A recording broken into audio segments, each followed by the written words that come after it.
My name is Mel. This is Create and Company, and you have arrived to the book club where we are going to be reading and going through The Creative Act, A Way of Being by Rick Rubin.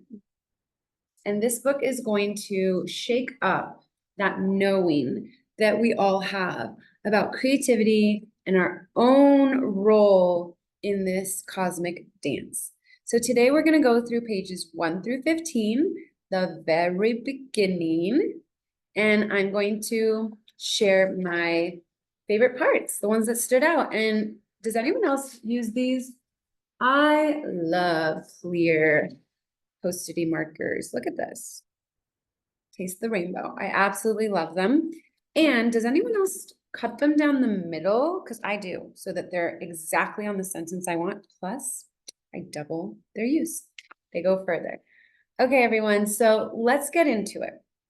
This book is by music producer Rick Rubin, and you don't even have to know much about him to get into this book. I don't really know much about him. I've researched a bit and watched his interviews, but besides that, he wasn't a household name for me. I've talked to other people who, for them, he is and has been for many years. And he just came out with this book, I think at the end of 2023, I think. And so it's a relatively, new book. So here we go. I'm going to read you the quote on the very first page. It says, "The object isn't to make art. It's to be in that wonderful state which makes art inevitable." By Robert Henri. Robert Henri, pronounced in French. So yeah, don't even make art. Be in the state where making art is the next inevitable step. It's taking you down the current like a river. Okay, so the chapters, these are very mini chapters. I'm going to tell you what the names of the chapters are. The first one is Everyone is a Creator, and the second one is Tuning In, and the third one that fell into today's page count is The Source of Creativity. So everyone is a creator. It says here that some people have a hard time calling themselves a creative, and that actually everything you do in your own way is creative. He goes as far as saying that the way you solve a problem, the way you're in conversation, a note to a friend, the rearrangement of furniture, who's done that recently? I have. A new route home to avoid traffic. So he gives these very mundane examples to remind you that there are decisions you are taking every day that are an expression of how you are, who you are. And he says, so the first thing to absorb is to give yourself that total freedom, that total ownership, as they say, that total like step into knowing that you are creative beyond the typical paint to canvas or word on the page. You are creative in so many decisions you make on a daily basis. And then he also adds that your work doesn't have to be witnessed, recorded, sold, or encased in glass for it to be a work of art. So let's take off these ideas we have of how art has to be packaged, presented, shared. He says it doesn't even need to be shared to be considered art. He says, through the ordinary state of being, we're already creators in the most profound way, creating our experience of reality and composing the world we perceive. I'm going to read that one more time for you. Through the ordinary state of being, we are already creators in the most profound way, creating our experience of reality and composing the world we perceive.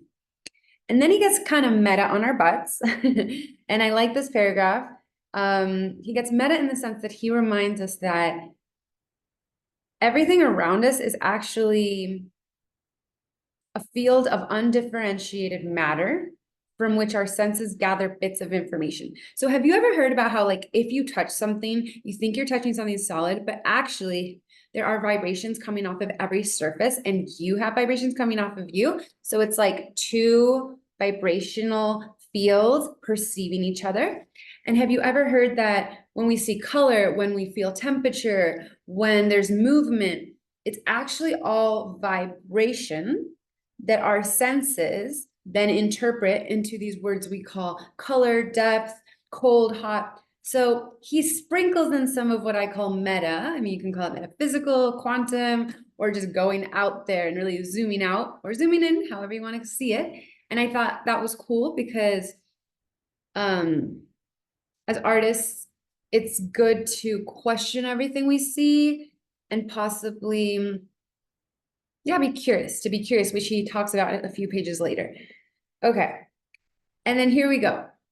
For a lot of you that have been so judgmental with yourselves about like, oh, I'm not formally making art, or I'm not even consistently making art, or, I'm not doing the art I thought I would do. He says, regardless of whether or not we are formally making art, we are all living as artists. Here we go. We perceive, filter, and collect data. Then we curate an experience for ourselves and others based on this information set. Whether we do this consciously or unconsciously, by the mere fact of being alive, we are active participants in the ongoing process of creation. Okay, let's breathe in and see how we can apply this so far. So what about your weekend? If you ever make weekend plans or even stay home and that's your decision, you collected data of all the plans that you know about in the city, or you went on Google Maps, or you went on Yelp, or you went on Instagram and you found out what was going on in the town. I don't know why I said that in that accent, but anyway, you're finding out what's out there. And then you decide with your data interpretation, like, what am I going to do this weekend? Like this weekend, I went to a free yoga class yesterday morning, and then I went to like an open fair of food, and then I made snacks with my friend at home, and then I watched a football game. Well, soccer is what they call it out here. So anyway, that was deciding what to do with the whole day. And he's saying here that like, you're creating every day. Like even what you decide to make for breakfast or go buy for breakfast, what you decide to wear, how you decide to, even your facial language. I went to a freestyle dance class once, and the teacher asked like, who's a freestyle dancer? And only a few of us raised our hands. And then he gave us this epic speech about how like everything we do is a freestyle decision, like our posture or how we dress or how we walk or the eye contact we make or just so many little details in the day are our expression of us. And then by the end of the speech, everyone agreed they were freestylers. So that's point number one. The biggest point he starts with is saying, hey, you're creating every day, whether you know it or not, okay? And he says to live as an artist is a way of being in the world. Interesting, right? How do you be in the world? A way of perceiving. Okay, so let's put that in our back pocket throughout this book. What is perceiving? How do we perceive? What do we perceive? And remember, we are taught we perceive through 5 senses, right? Sight, smell, taste, hearing, touch.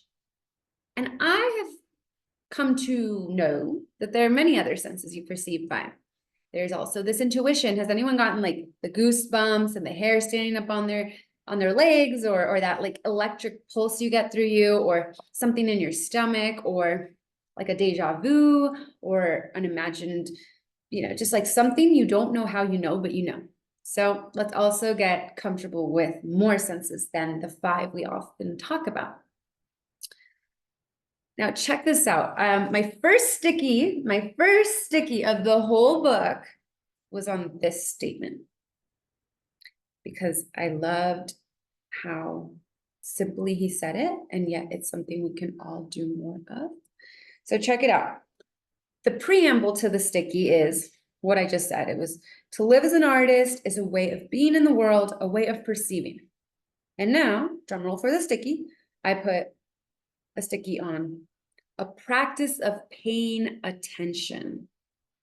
A practice of paying attention. That was a really cool statement for me, because often things are there, and if we are distracted, we might not see it, know it, live it, and yet it was just there. It was there the whole time. So paying attention is like turning on a switch in us, okay? So let that simmer. Are you paying attention to your life, to the life around you? Are you paying attention? And if you're not, that's okay. Let's get curious of how we could do more of that. refining our sensitivity to tune in to the more subtle notes. All you music people out there, those notes that you hear and that maybe you help others hear by replaying it or slowing it down or quieting the room, or subtle notes in color, subtle notes in style, and any creative endeavor. Subtle. So we have paying attention, perception, subtlety. Looking for what draws us in and what pushes us away. Noticing what feeling tones arise and where they lead.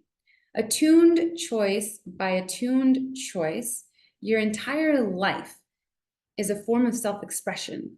You exist as a creative being in a creative universe, a singular work of art. So that was, we're all creators.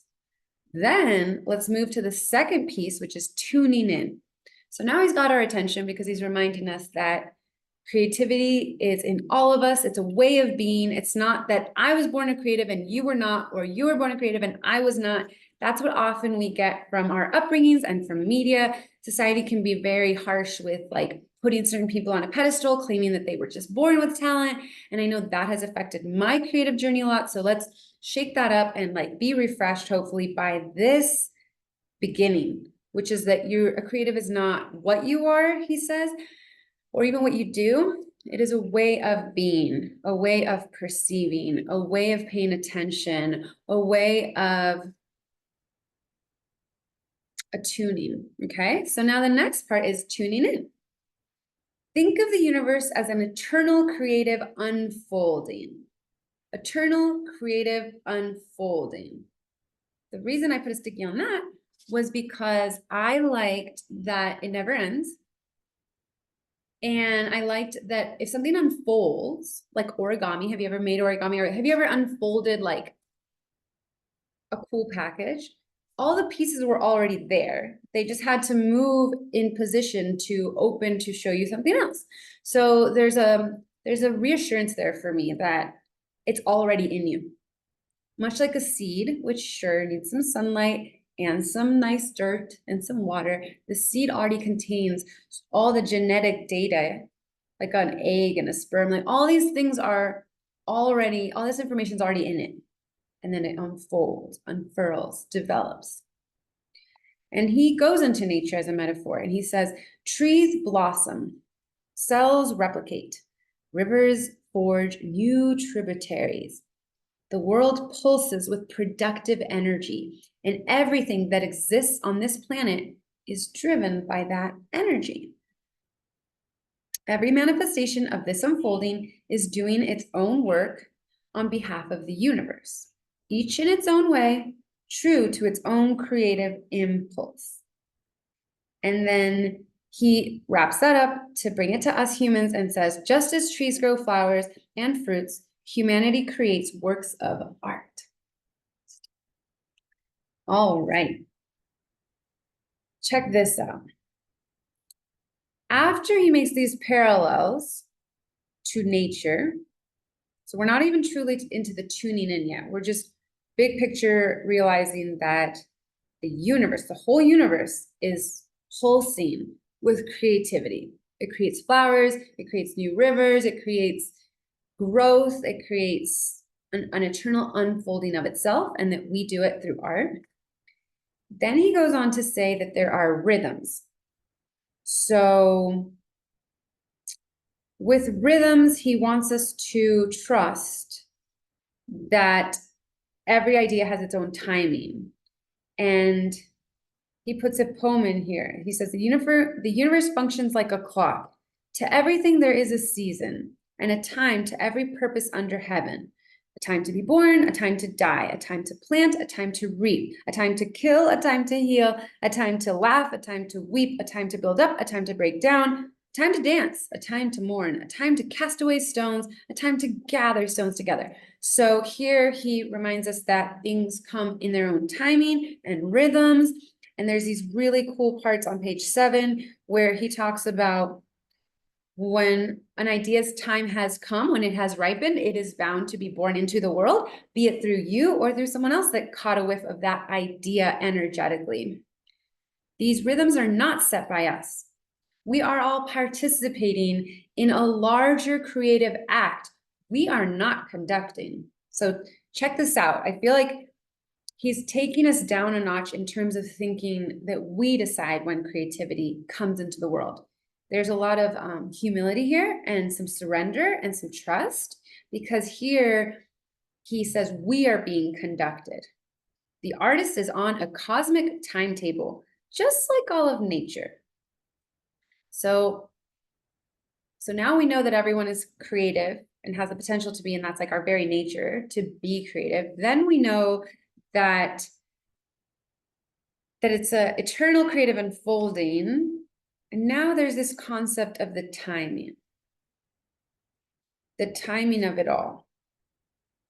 And he says that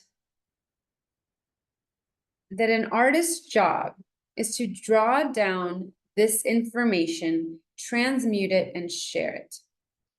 So it's we are being conducted, almost like we are being asked to continue this, like, this cosmic responsibility.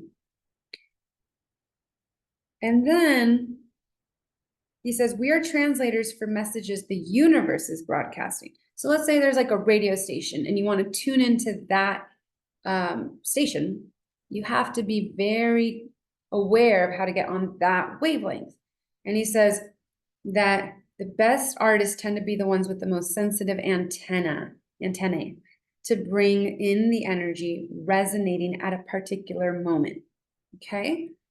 So are we paying attention? Are we tuned in? And he says, this is nice for all of you creatives who feel very sensitive, very possibly sad sometimes, or easily affected by the suffering of yourself and others. He says, many great artists first develop sensitive antennae, not to create art, but to protect themselves. They have to protect themselves because everything hurts more. They feel everything more deeply. So have you ever been told that you're too sensitive or you're too much, or even being called shy goes in that whole bucket of like being labeled that you're not strong enough or hard enough or this or that. But I think it's I see it as such a beautiful parallel that he's saying that when some artists don't start to tune their antennae for art, they are just protecting themselves from the harshness of what they perceive, and therefore they gotta like know what's the threat, know who to trust, know where to go, know what their environment is telling them. And so all that sensitivity can then translate into creating very sensitive, subtle, attuned art. Okay, so we know about rhythms now. He's saying the ideas are received, we are conducted, we don't choose the timing. We are all antennae for creative thought. Some transmissions come on strong, others more faint. If your antenna isn't sensitively tuned, you're likely to lose the data in the noise. Much like when you're in a busy mall or a busy street and somebody might be singing a beautiful song, how are you going to hear the beautiful song if everything around you is super loud and distracting? Got to tune in. How do you pick up on a signal that can be neither heard, that can neither be heard nor be defined? Now check this out. This is like a surprise type of turnaround he does, because he says, okay, so check this out. First, he says that we are gathering data from the world through our five senses, like I was talking about earlier. With the information that's being transmitted on higher frequencies, we're channeling energetic material that actually can't be physically grasped. So remember how I was saying, like, there are more ways to perceive than the five? Now he's like, this can't even be touched, smelled, tasted. It defies logic in the same way that an electron can be in two places at once. This elusive energy is of great worth, though so few people are open enough to hold it. Now we're getting into something juicy here. He says, how do we pick up on a signal that can neither be heard nor be defined? The answer is to not look for it. What? To not look for it. Nor do we attempt to predict or analyze our way into it. So I remember a quote I really like by Einstein. He said, a problem cannot be solved through the same form of thinking that created it.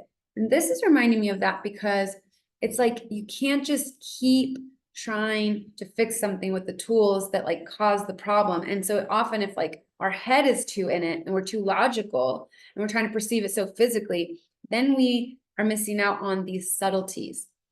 And check this out. I put another sticky on this sentence, which is, instead, we create an open space that allows it. So for those of you that are into quantum science, like I'm tasting into it, I love it.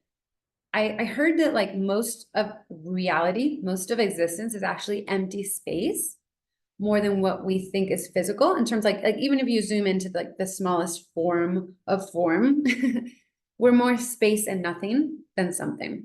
So for this to say that instead we create an open space that allows it, there's something seductive to me about that.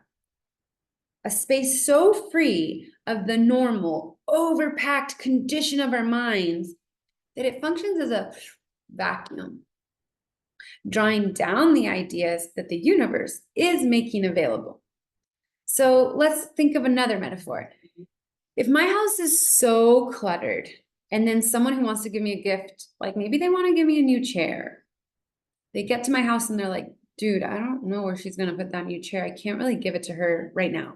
If I give it to her, it might actually overburden her right now, or it'll be hard to walk around, or someone's going to trip. And, I just can't give her that new chair. But if you give away the chairs that you don't really like, or that you're not really using, or you just like clear your space of other stuff, then they can bring you the new chair. So consider that there needs to be open space for something to come in. Another metaphor that just came to me is like, maybe you're dating someone you don't really like, but you're scared of being single. But if you fully cut that off because you're not really into that relationship anymore, it's not, it's not fulfilling you, you're not fulfilling them. Like if you go, peace out, there will be more space for a new person to come into your life. But if you keep on latched to that person, you might meet the new person and they're like, well, she's kind of not single, so I can't really do this. So there's all this opportunity with space. Okay. This freedom is not as difficult to achieve as one might think. We all start with it as children. So he goes on to explain that to be in that open space, to create that vacuum, it's very important that we go back to how we were as children, which is we were innocent, we had open eyes, we were open to believe. We accept new information with delight instead of making comparison to what we already believe.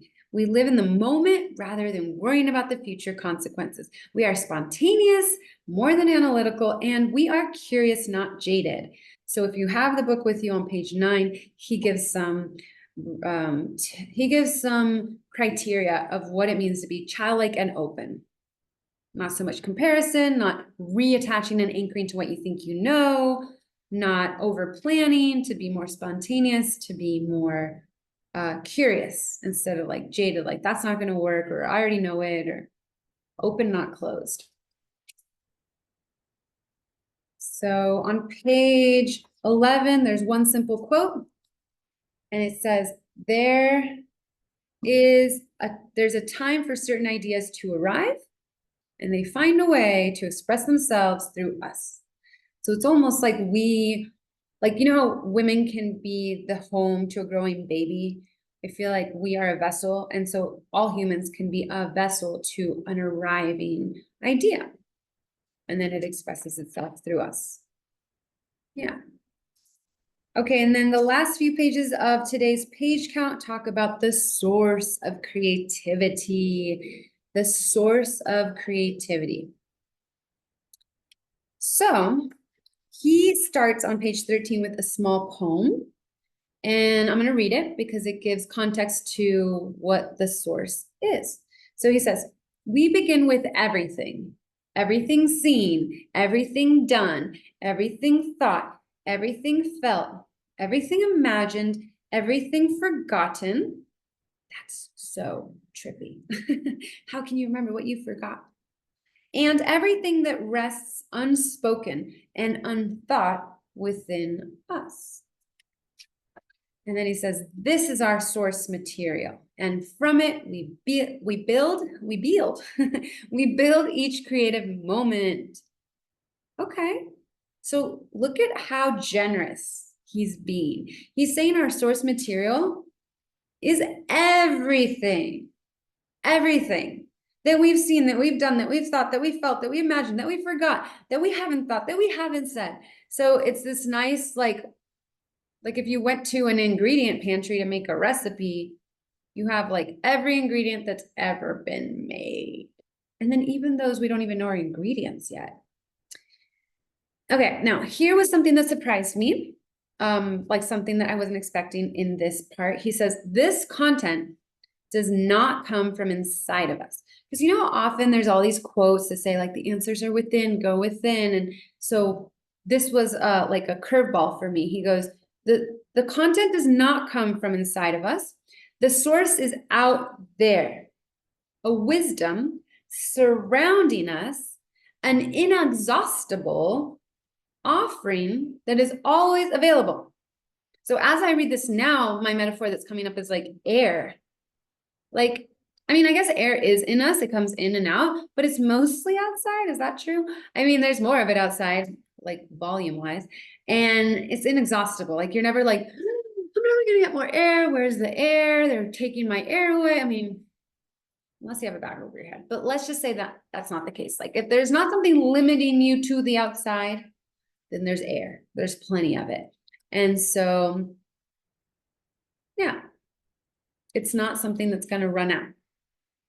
And then he says, we either sense it, remember it, or tune into it. Not only through our experiences, it may also be, and this is where I love this part because I have received it this way. Let's see if this rings a bell for you. It may also be dreams, intuitions, subliminal fragments, or other ways still unknown by which the outside finds its way inside. That's kind of sexy. Okay. To the mind, this material appears to come from within. So that's why I used to think that. But that's an illusion, he says. There are tiny fragments of the vastness of source stored within us. These precious wisps. When was the last time you heard the word wisp? Kudos, Rick Rubin, kudos. Wisp. These precious wisps arise from the unconscious like vapor and condense to form a thought, an idea. So, wow. I didn't say this earlier, but he did already talk about the metaphor of the cloud. He said that clouds, oh no, he didn't yet. This is on this page. I'm still chronologically fine. So he says that like there are no, he says it may be helpful to think of source as a cloud. Clouds never truly disappear. They just change form. They turn into rain, then become part of the ocean, and then evaporate and return to being clouds. Do you guys remember that from like science class at school? If you went to school, it's like the water cycle. You know, it's like sometimes I think it's beautiful to think that like clouds are in us, like our saliva, the water in our blood, the sweat that comes out and then evaporates, the pee. It's like so fascinating when we really put ourselves into the water cycle. And so it says that the same is true of art. Art is a circulation of energetic ideas. I'm going to repeat that. Art is a circulation of energetic ideas. So earlier he said that art is an infinite, let's see these other reference points he said that he shared with us.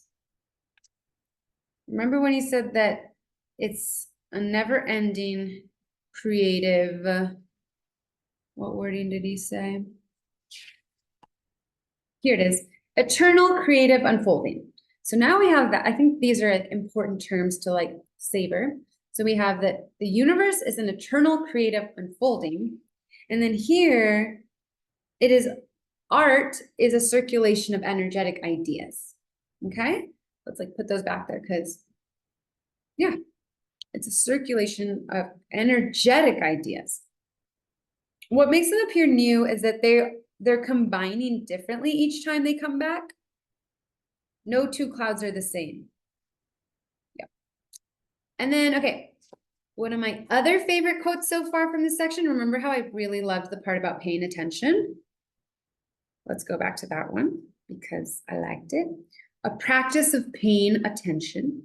Now, the next sentence that I feel from this section, like, gave me good feelings, very good feelings, is this one. Okay, I got to give you the sentence before the sentence. So the first one is, this is why when we are struck by a new piece of art, it can resonate on a deeper level. And then this was the part that got the pink sticky, the one I'm about to say. Perhaps this is the familiar coming back to us in an unfamiliar form. Whoa, I'm gonna reread it. Perhaps this is the familiar coming back to us in an unfamiliar form. Or maybe it is something unknown that we didn't realize we were looking for, a missing piece in a puzzle that has no end. So he like puts the cherry on top in case the sentence I picked, you were like, nah, that didn't quite do it for me. He's like, okay, well, I'm gonna give you this. And he says, or maybe it is something unknown that we didn't realize we were looking for, a missing piece in a puzzle that has no end. What a sexy book. So anyway, I really liked the familiar in an unfamiliar way because I like to think that, well, there's a lot of reasons I like that statement. First of all, I think that like the energy of certain people can be in other elements of life. Like if I love person A, and then every time I see a hummingbird, it's like their energy. I truly believe there's that. And then if someone transitions from this life to the next plane, I also have felt their energy in other forms. So I like this concept of like something familiar coming through another unfamiliar form. And then I also like that he said, hey, maybe it is something you didn't know yet. And it was that missing piece that you didn't even know you didn't know. And have you guys heard that song called like, I don't know what I'm looking for? It's like an 80s song. I'm not even gonna hit the rhythm right, the notes, but it was like, I haven't found what I'm looking for. Okay, to be continued on what that song is, maybe I'll play it next session. I thought that was like a cool word game because if you haven't found what you're looking for, it has like two meanings. One is like, I know what I'm looking for and I haven't found it. And then the other meaning is, I don't even know what I'm looking for yet, but I know I'm looking for something. So I intend that you enjoyed this perspective of Rick Rubin's The Creative Act, A Way of Being. The very first 15 pages. We have, I think there's 400. Let's see. Yeah, there's 400. So we have only just begun. And if you want, replay this video to get back in touch with the main concepts, or email me at createandcompany@gmail.com and let me know what you're loving about the book or any questions you have about it or anything you want to add. I can incorporate it into this journey. Okay, talk to you soon. Bye.